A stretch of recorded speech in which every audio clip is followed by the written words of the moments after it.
Darkcast Network. Welcome to the dark side of podcasts. Surviving narcissistic abuse can be a long and challenging journey, but it is possible to escape and heal.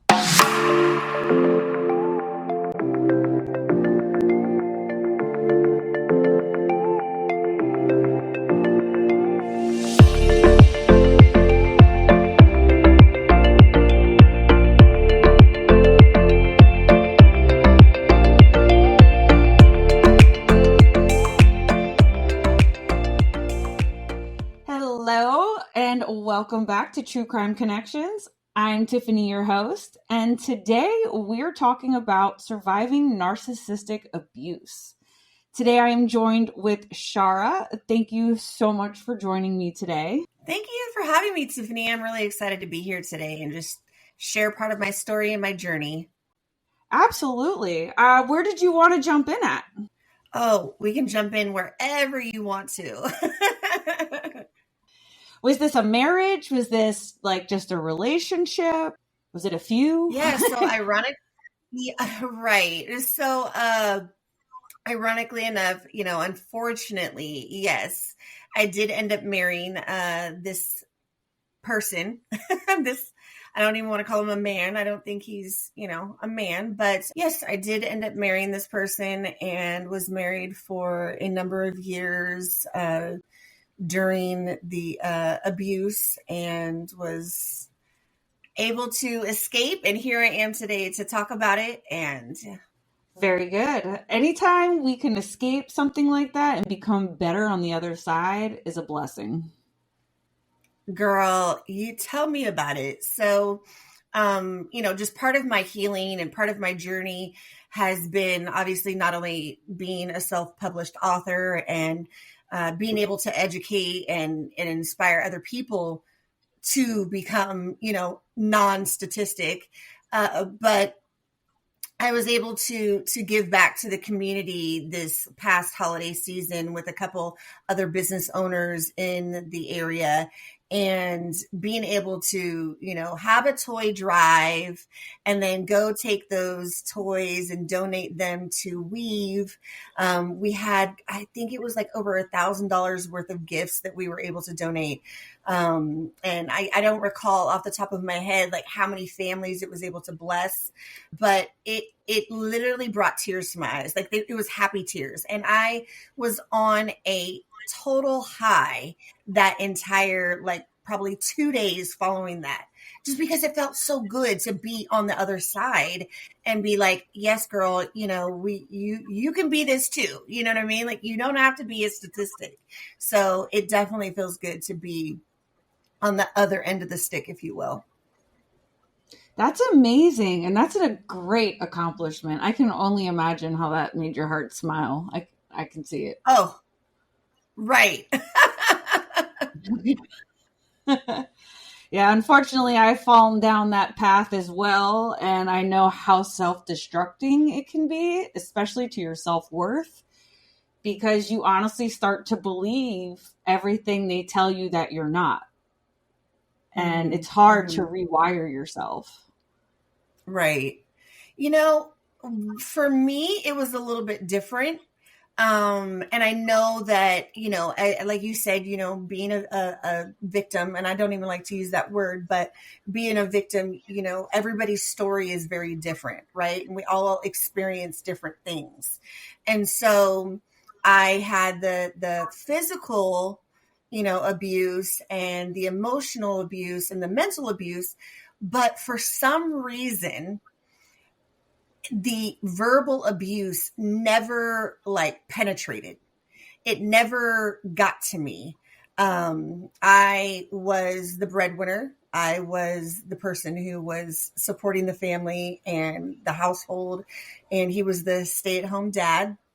And so from a financial standpoint, I had that confidence, but I think that also from my own upbringing and who I was, right? Not only did I question myself at times, good Lord, I literally would say to myself, Shara, how in the world did you end up in this situation? Because I was so much better than this, right? I was so much better than being caught up in this situation. And so I knew that I didn't deserve this. I knew that this was not me and this is not what my life was supposed to be. And so when he did try to, use the verbal abuse and attack me with his words and things like that, I literally would be in his face fighting back with my own words, like, yeah, I know, I'm this, I'm that, and I would repeat the things that he would tell me.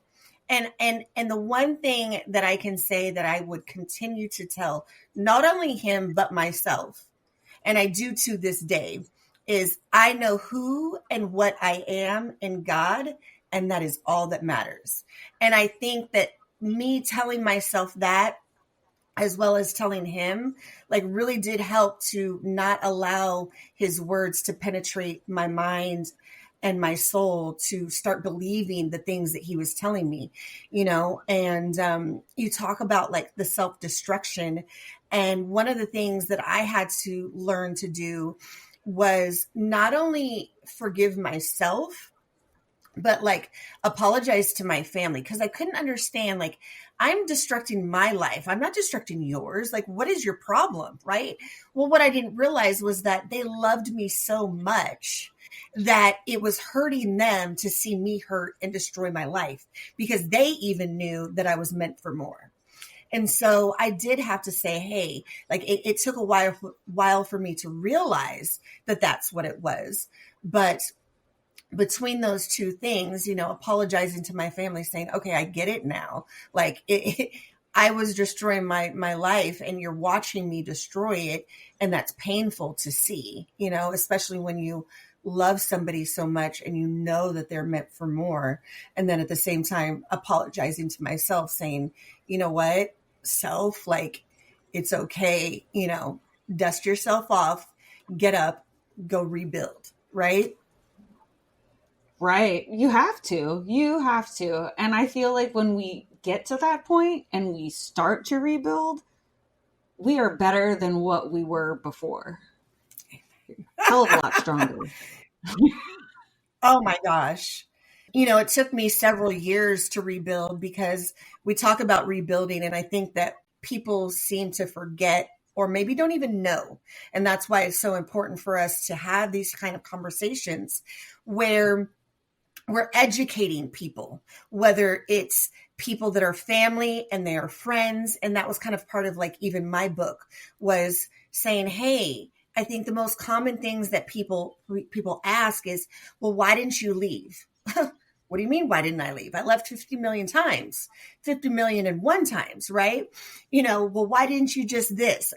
I did, right? So, but educating people not only how to support a friend or family member who is going through this, right, but really being able to make the conversation not taboo, and be able to talk about it and say, look, this is why some of these things happen. This is why, she didn't do this or she did do this, because people just don't really understand or know what goes on until like you are it. Like I remember realizing, like, you have become, what do they call it? Like a domestic violence survivor. Like you have a label on you now, right? Like, oh my gosh, how did this happen? And it happens exactly like we think it does.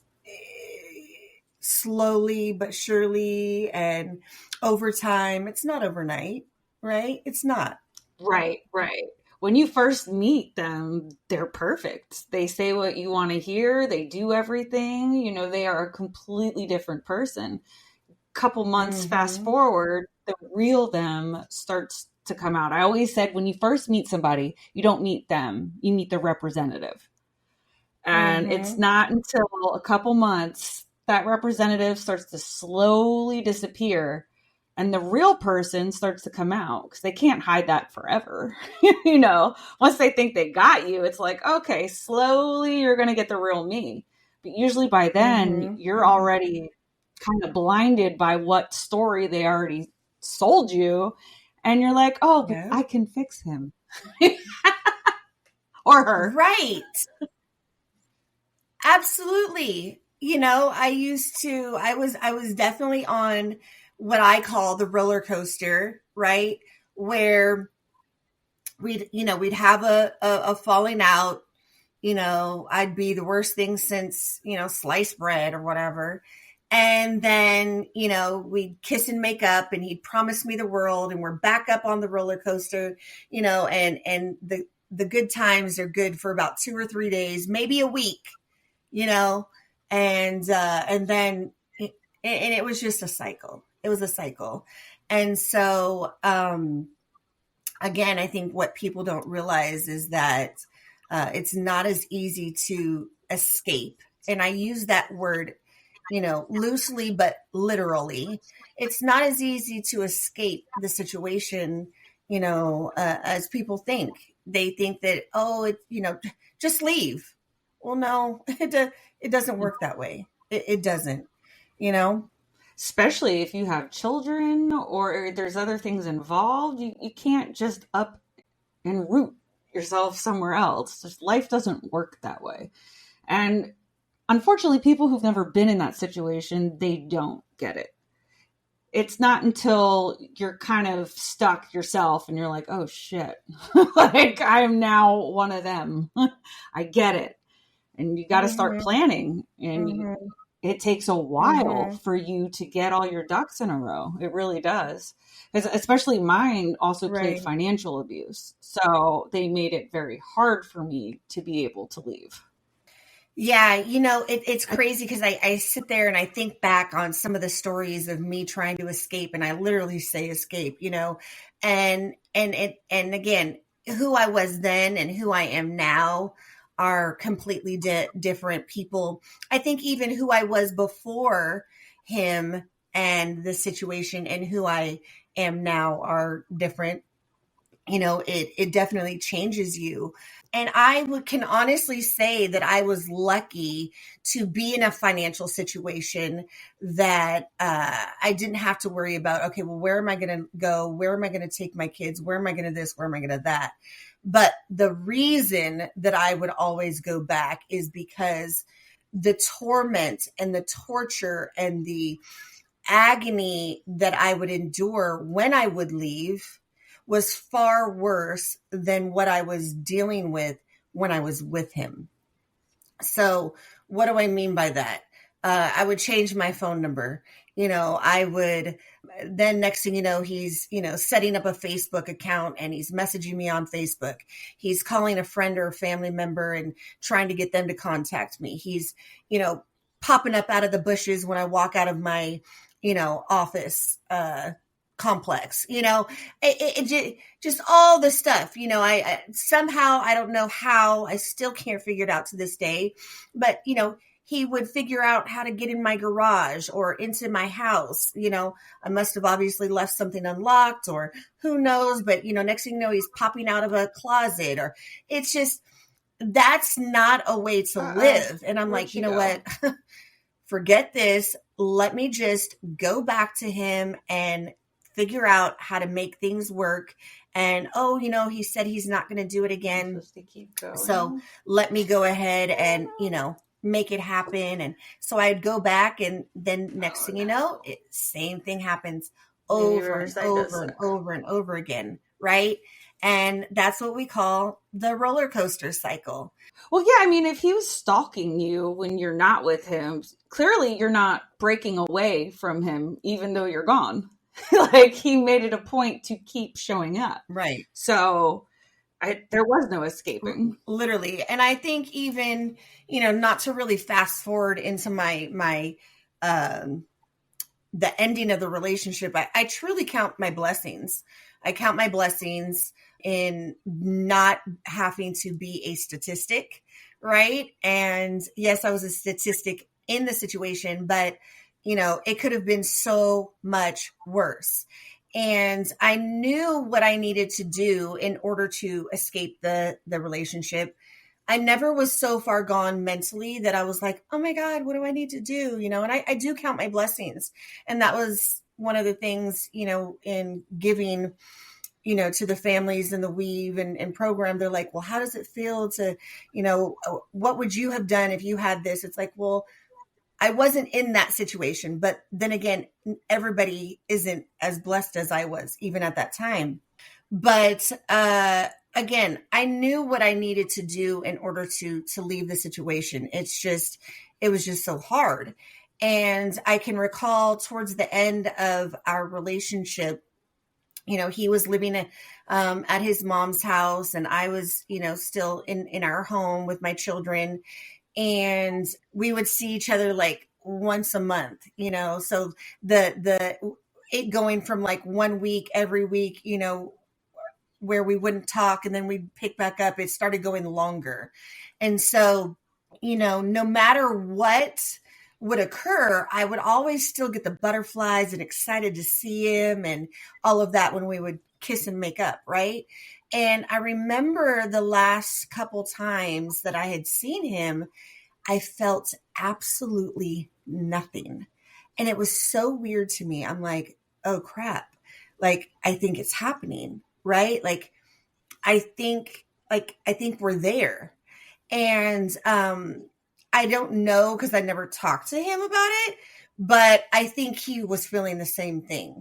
And so there was 2 of those times that occurred, and we got into an argument the last time, and it was like, we just never spoke again. We just never saw each other, never spoke. There was no closure. There was no nothing. It was just ending. And I was like, thank you, Jesus. I think in that moment, like, he was just as done as I was. And I don't think if he wasn't done that it would have ever like really ended. You know what I mean? Because he would have continued to do what he did when I did leave. And so I'm very, very thankful that he felt whatever he felt. Whatever it was. Thank you. Yeah. No, you're lucky, because when they see you as like a challenge, oh no, they are not giving you up. No matter what they have to do, they won't. So you got very lucky there. Absolutely. Yeah. Did you know at the time you were in a narcissistic relationship? So I knew at the time he was bipolar, like beyond a shadow of a doubt. I definitely also knew that I was in a domestic violence relationship, for sure. There was no denying that.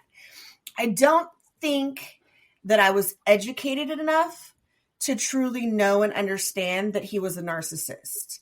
It wasn't, and I don't know, for the listeners, like, I don't know where you are on your health journey. But for me, the healthier I get, and again, I've been out of this situation for over 12 years. So, but even then, like, the healthier I got, 6 months, a year, whatever, the more I realized like what I was dealing with and how unhealthy it was. Like, it's unhealthy, but then when you get in a healthy relationship, or you start getting healthy, you're like, oh crap, like, that's not normal. That's not good. And so I definitely think it took a little bit longer for me to realize like the narcissist aspects of things. Whereas, like I said, the bipolar, that was, night and like, yeah, there was no denying that, Right. Oh, for sure. I mean, I can only imagine. I think mine thought that they were bipolar, and they were probably right. But at that time, this was also like, I don't know, one was almost 17 years ago and the other one was like 8 or 9. I didn't even know what a narcissist really was. It hasn't been until like the last really couple years that people are talking about it. People are saying what it is and saying like, these are examples. And then when you start hearing this, you're like, oh shit. Makes so much sense now. Exactly. No, for sure. I think that, and I don't even like to use that word too much, only because social media like overuses it and, gaslighting narcissists. And it's like, okay, but do you really understand? You know what I mean? Like people are so quick to just throw a label on something or someone without truly understanding what that is. And I know for me, like I said, it took a while for me to even really realize it. But more recently, a couple years ago, I had seen somebody on TikTok and they were giving examples, right? So it wasn't enough for me to read the definition and see this and be able to go, oh, that's so and so, or that's this situation, right? It literally took somebody on TikTok giving a actual live example of a situation that they had with somebody, and they gave multiple examples where I was able to go, oh my gosh, that's my relationship with this person. Like, that's exactly how this goes. For me to be able to really, truly see and understand. And I think that what people don't realize, including myself at the time, was that there's different versions and styles of a narcissist, right? And I think it was maybe after that TikTok video, maybe 6 months or a year, that I realized again that there was the different versions and styles, because everyone just says, oh, you're autistic. Oh, you're ADHD. Oh, you're narcissist, right? Well, no. That's the header, right? Now we've got all these other layers, and these legs that are off of that say, okay, well, this is the kind of narcissist that they are. And I think that was part of the reason that I wasn't able to see it as much until later on, where I was like, oh no, yeah, like he's always right. It's always everyone else. It's never him, and really be able to see that. And the funny part is, this is always funny to me. Liars don't like other liars, right? Like he couldn't stand a liar. I'm like, but you're the biggest liar of them all. What do you mean you don't like liars? Of course I wouldn't tell him that. Right. No, I totally understand. And what's crazy is, until I started doing the podcast and speaking with other people, I didn't know there was different kinds either. Like there's categories. Like my mind was blown, and I was like, okay. Absolutely. You just don't realize how deep the rabbit hole goes, And I've never looked into, the different categories of narcissist or any of the other labels that we've mentioned today. But when I found out about one of the categories, and this is in dealing with somebody else that I know, it wasn't then until it clicked in my head, like, oh, there's different versions of oh, okay, got it.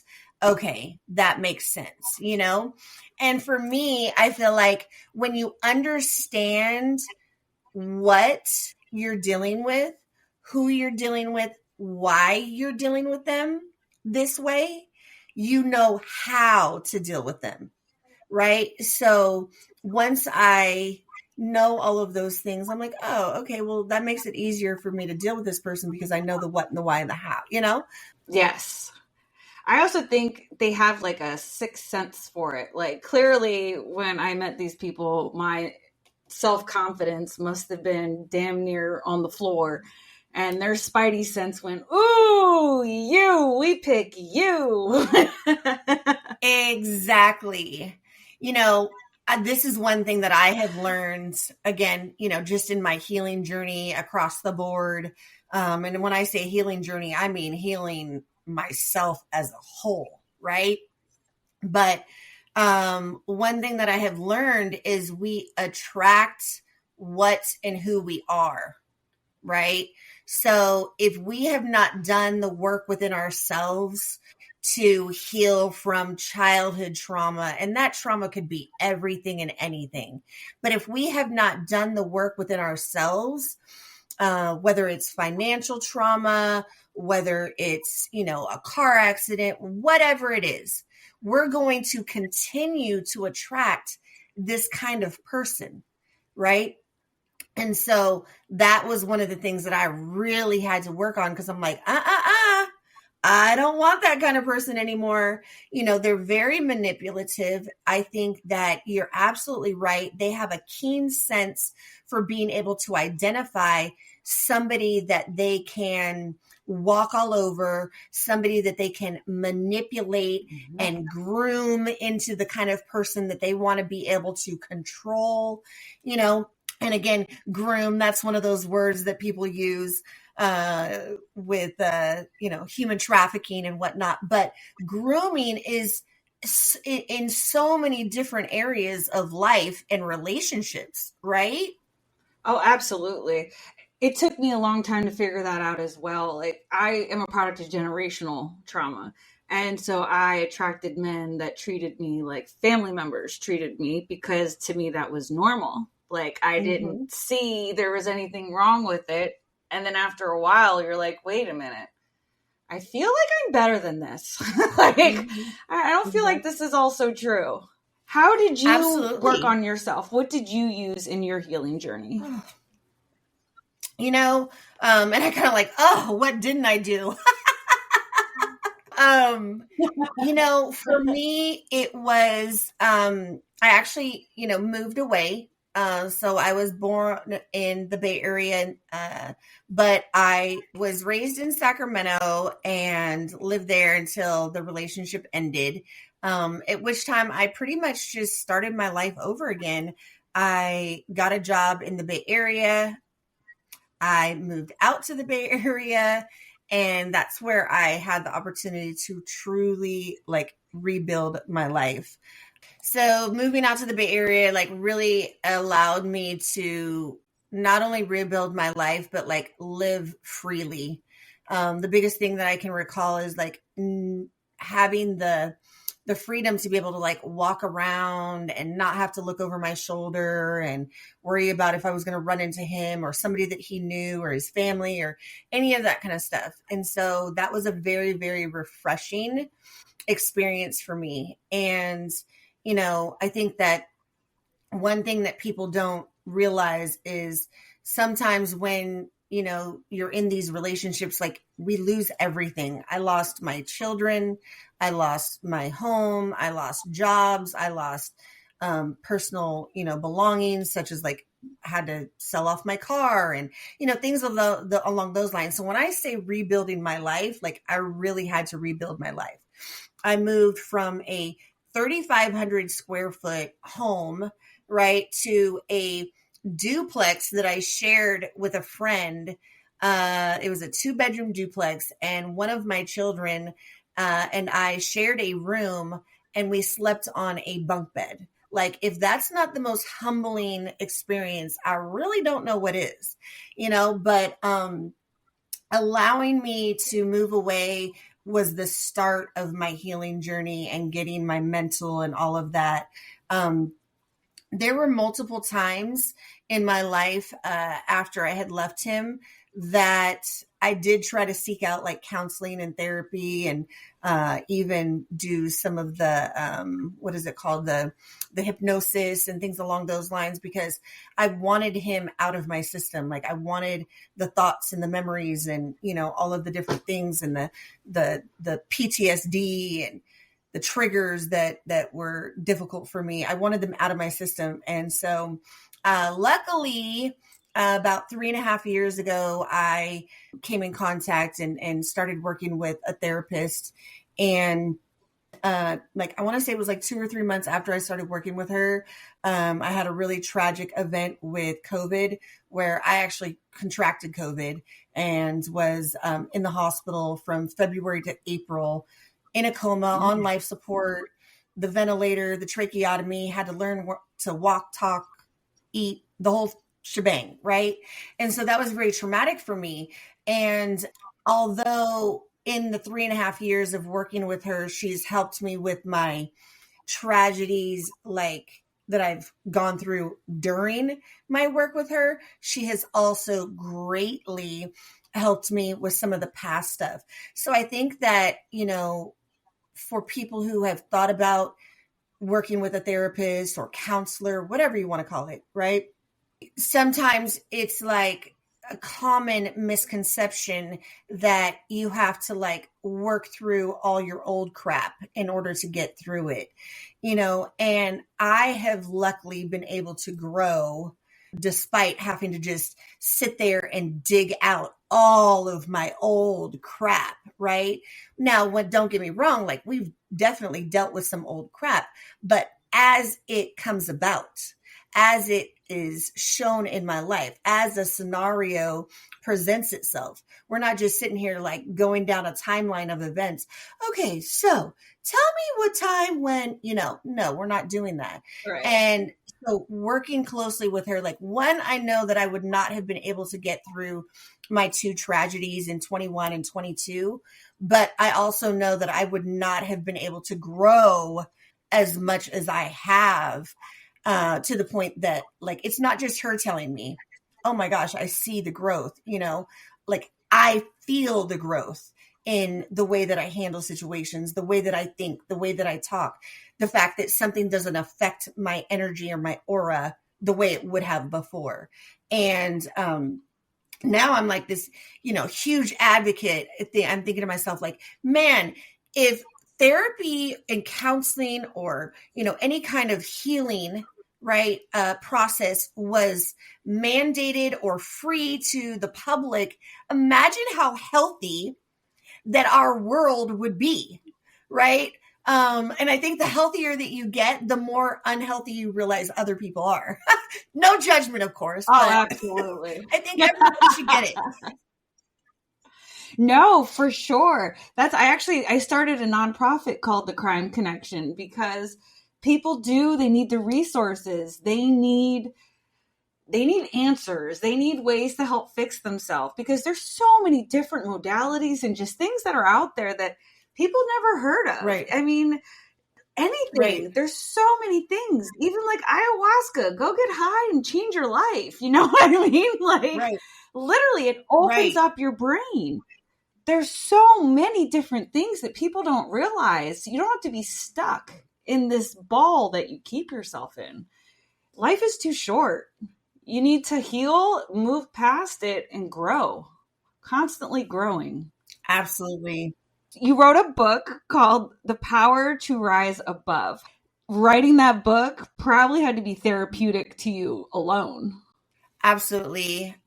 I can recall, I would probably say about 5 years after, our separation, that I thought I was in a place of being healthy and being able to start doing some of the give back work. And, in hindsight, I was not in a place at all. And it actually sent me into one of my worst moments of anxiety. I mean, when I say I've had anxiety before, I've had depression, but this anxiety or panic episode was literally crippling. It would, just what is the word? Like paralyze me. I couldn't talk. I couldn't move. I mean, it was horrible. And the craziest part is I didn't even identify, like I had to go to a counselor to, I was dealing with it for like 2 months. And I went to a counselor out in the Bay Area when I still lived in the Bay. And in my first session, we were able to identify, I'm like, how in the hell did I not realize that me doing this pertaining to him, thinking that I was healthy, was the cause of all of these, feelings and emotion. Like, I don't know how in the hell I didn't identify that. But so I took another 5 years, right, to continue to work on my health and all of that. But at first there was definitely some tears, but it was tears of joy, tears of excitement.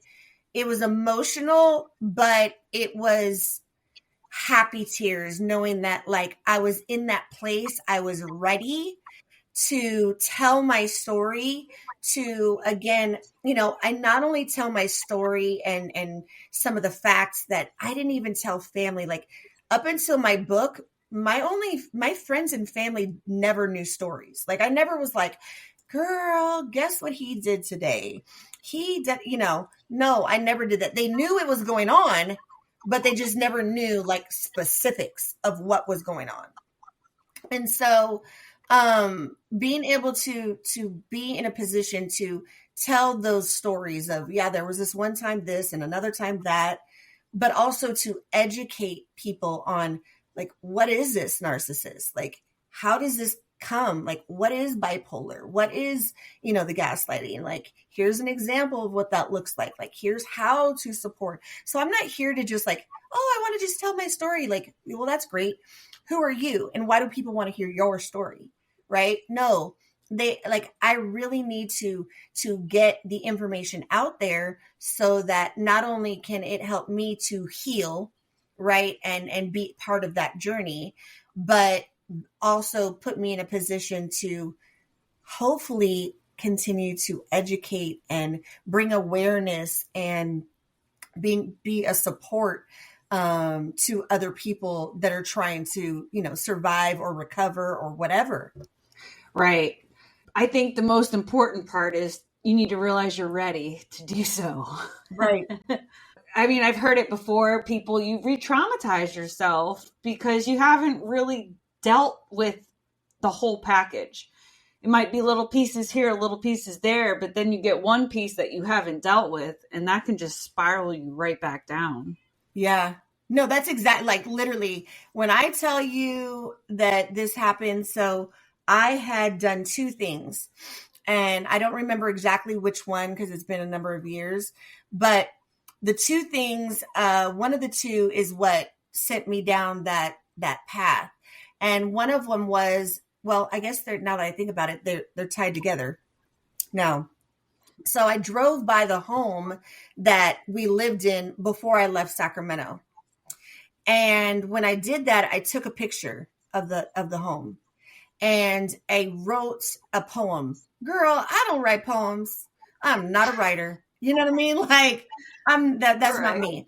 But I do journal, right? I do get my thoughts out on paper or, computer or whatever you want to call it. I do write my thoughts down sometimes because it's very therapeutic for me, whether I share it with somebody or not. And so in this particular moment, I basically wrote, a small, I want to say maybe 4-paragraph poem, and I had posted it. I posted it on social media. I posted the picture because the picture went along with the poem. And I mean, it got all these, views and likes and shares and, make it public so we can share it, everybody, because they wanted to bring the awareness. They wanted, and again, I thought I was in a place that I could do that and be that. And, and instead that sent me down an ugly, ugly, dark hole. But it was still a good lesson for me. I still took something out of it and saying, okay, not now, but later, right? Like God wants me. Well, I shouldn't say God wants me to, but I feel led, to be an inspiration to others so that somebody else can either avoid the situation or they can survive the situation, right? Or maybe it's a family member or a friend who we can inspire to say, hey, look, this is how you support your friend, and even still since then, I've been able to support others and know how to support them because I know what I needed in that moment. I don't need the judgment. I don't need that we told you so. I don't need the questions. I needed the person that say, I'm on my way. What do you need from me? I'm here for you, and that's not always easy to do when you want better for somebody's life, but that's what that person needs in that moment. They need to be able to feel comfortable to talk to you without the judgment, without the criticism, without the backlash, without all of that. That's what they need. And so, like I said, just being able to kind of get to that point of being who and what we are today is, just like for yourself, being able to be on a podcast and not only tell part of your story, but being able to hear other people's stories. One of the things that I have, I don't even want to say struggled with, but one of the things that I have, thought about with my story is that I am who I am. I have a personality. I'm vibrant. Like, this is who I am, right? I'm going to laugh and I'm going to smile and I'm going to, right? And domestic violence is a very, low, soft, somber topic. And it's like, well, but that's not me. That's not who I am. So if I can't be who and what I am when I'm talking about this, then I don't need to share my story on those specific platforms, right? Because everybody is not going to be the person that's crying. If I'm sitting here crying about my story, then I'm probably not healed. I probably have some work to do still. That's just my personal opinion. I'm no therapist. I'm no expert, but I know that when I talk about when I read I remember writing my poem and reading it to my aunt, I couldn't even get the words out, and now here hey, this is what it is. This is the reality. This is my story. This is my story and my journey. I love it. Love it. Love it. And you're so right. I think that's also another reason why people are scared to tell people what they're going through, because you're afraid you're going to be judged. Or, if you do go back to them for, I don't know, the 12th time, they're going to be like, well, we don't want to hear about it anymore, because, if you're going to keep going back, it's not what you need. You need somebody who's going to listen, not hold judgment, and just be there for you, because eventually you are going to learn and you're hopefully going to be able to walk away and not be a statistic. So that's the plan, is, be a step ahead of the statistics. So many of us fall very close to it, but as long as you can get yourself out, turn your life around, start having healthy friends, healthy relationships, oh my God, your life is a completely different path. It's amazing. Absolutely amazing. Right? And it feels great too. Oh my God, yes. Not walking on eggshells? Are you kidding me? Hell yes. Oh my gosh. That used to be the worst. You wake up and you're like, okay, what side of the bed did he wake up on? Are we good? Are we not? Yeah. Yeah. Was there anything else that you wanted to share? No, you can go ahead. Well, I guess I should say yes. Yes, I would love for the listeners to go ahead and check out my book, The Power to Rise Above. You can find it on Amazon as well as Kindle.